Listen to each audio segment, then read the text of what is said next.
siyaasiyiin ka tirsan xisbiga muxaafidka ee Kulmiye oo hogaaminayo maayirkii hore degmada Burco Cabdirasaaq Maxamed Toor iyo cuqaal ayaa in ka badan 10 xafiis oo leeyahay xisbiga muxaafidka ee Kulmiye ka soo furay deegaano badan oo hoos yimaada gobolka Togdheer. Deegaanada xafiisyadani Kulmiye laga furay oo ay ka mid yihiin Beele Eeday, Balle Abakor Qurac Safar, Jaamac Liibaan, Qoryaale, Gaatama, Dhakool iyo Unuuley ayaa dhamaantoodba dadka deegaanadaasi oo iskoodi soo abaabulaya ay furteen. Waxaana si weyn uga qayb qaatay siyaasi Cabdilaahi Yuusuf oo kamid ah saraakiisha xisbiga Kulmiye ee ka soo jeeda deegaanadaasi. Waana kuwan dadka deegaanadaasi oo taageero weyn u muujinaya xisbul xaakimka Kulmiye. haddii aanu nahay Balle Abakor magaceeda iyo haybteeduna isku nooc yihiin waanu ku faraxsanahay wafdida noo timi ee ballaaran iyo xisbigaba marka aad iyo aad baan ugu faraxsanahay una soo dhaweynay ulana shaqaynayna. waxaan u mahadnaqaynaa xisbigan xisbul xaakimka ee Kulmiye ee diiminka aanu joogno magaalada magaceeda leeyahay Jaamac Liibaan xafiiskana nooga furay yaan mar labaadna u mahadnaqaynaa ee la taagay waxaanu hayn anagu Kulmiye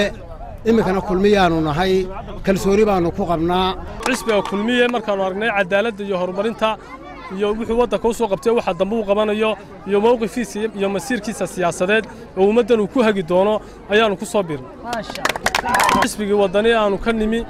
waxba ka sheegi mayno waa xisbi qaran iyagana waxaanu leenahay maca salaama. halkan waxaan noogu yimi oo aanu aad iyo aad wax ugu hanweynayn oo ah taageerayaasha degmada Qoryaale Saciid Maxamed Laari oo ku soo biiray xisbiga Kulmiye. waxaan leeyahay Saciid soo dhawaada xisbigii guusha waa Kulmiye soo dhawaada. halkan waxaan ku soo dhaweynaynaa xisbiga Kulmiye ayaan ku soo dhaweynaynaa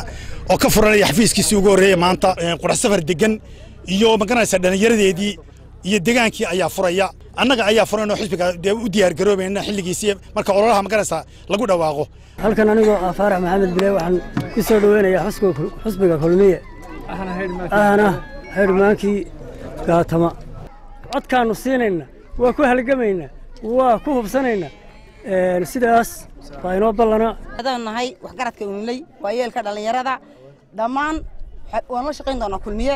labada xafiis xarga looga jareena si wacan baan adeegoodii hawlahooda u sugeynaa waan ka shaqeynaynaa oo mahad celinaynaa dhamaan bacida xisbiga Kulmiye nala soo taageertay noogu timi xafiisyada xarga nooga jaraysa magaalada soo dhaweysay dhamaan waan mahadnaqaynaa Cabdilaahi Yuusuf Axmed oo hawshan isagu watay. dhinaca kalena siyaasiyiinta ka socotay xisbiga Kulmiye iyo cuqaasha deegaanadaasi ayaa si weyn ugu mahad celiyay sida ay dadka deegaanadaasi u taageersan yihiin xisbiga muxaafidka ee Kulmiye. taageerada quruxda badan ee deegaanka ka muuqata ay xisbiga u muujiyeen iyo shaqada dadka deegaanka jooga ay qabteen iyadana cidina abaabulin iyagu iskood isu xilqaameen ee ay garteen inay xisbigana u shaqeeyaan taageeraan xisbiga iyo musharaxiisana aad iyo aad u mahadsan yihiin iyo ay muujinayaan iyo dabaaldegyada la sameeyo waxa weeyaan dadku ayaga ayaa isabaabulay annaguna waxaanu ahayn guddi si soo abaabulay oo deegaankana oo si hordhaca doonayay inay maaragtay dadkooda u soo dhaxmaraan oo xafiisyadii la diyaariyaan iyadoo aanay xisbigii iyo hawshiisii iyo waxba ay dambeeyaan ayaanu annagu garanay inaanu xafiisyadii iyo deegaankayaga ka sii diyaarino. ilaahay baa mahad leh waxaanu u mahadnaqaynaa kolay dadweynahan faraha badan leh ee nagu soo dhaweeyay magaaladii Balle Eeday waxaanu maanta maraynaa kolay ilaa 8 magaalo ilaa 9 magaalo insha Allah hadii la ka dhig magaca laga masuul maaha waxaanu leenahay hadaan nahay magaaladii waa aragtaan magaaladii Balle Eeday hadda waa aragtaan maanta sidoo tahay oo wada calankii bay wada sidataa hal diidan ma laha ma sha Allah ilaah baa mahad leh. mar labaad waxaan ku ballan qaadaynaa hadii la ka dhigo inaanu codka ula diyaarnahay gudoomiyaha xisbiga Kulmiye Muuse Biixi Cabdi. haddaanu reer Beele Eeday nahay dhammaantayo waxaan isku raacsanahay inaanu xisbiga Kulmiye codka siino warso sida ma aha xafiiskii 10 xafiis baynu 10 tuulo oo kamida degmada Burco ay xukunto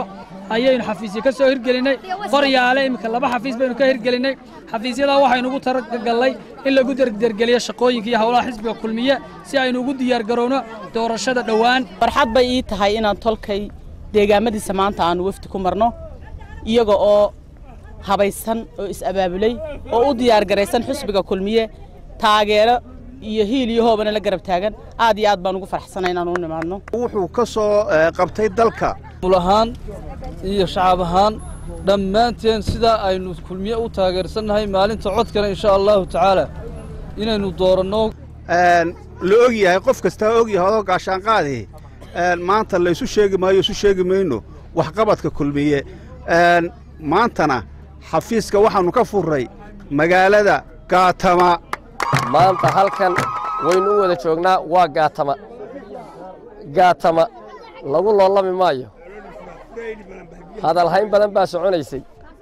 waxaanu u sheegaynaa dadweynaha maanta gaatama in laga furayo xafiisyadii garabka haweenka iyo ka ragga labadaba guryihii walba furaaban maantana maartay qaar kamida sii furaynaa oo maartay gogol xaarkii weeye maartay shaqada ololaha iyo maartay diyaar garowga doorashada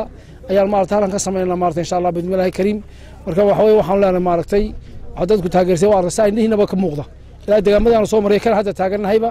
inuu maartay reerku maartay taageersay xisbiga yahay baan maartay ka cadaan soo muuqata Xabiib Ciga Xasan Universal TV magaalada Burco